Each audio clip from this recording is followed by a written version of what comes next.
Grubhub driver cash out process. In this tutorial, I'll walk you through the process of cashing out your earnings as a Grubhub driver. So whether you want to get paid instantly or through the standard weekly payout, here's how to do it. First, open the Grubhub driver app on your phone and log into your account using your credentials.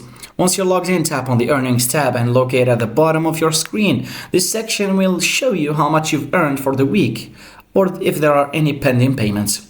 If you want to cash out your earnings right away, tap on the Cash Out button. And Grubhub offers an instant cash out feature, allowing you to transfer your earnings directly to your linked bank account or debit card. Grubhub gives you two options to cash out, so either an instant cash out as we already said, or the standard payment.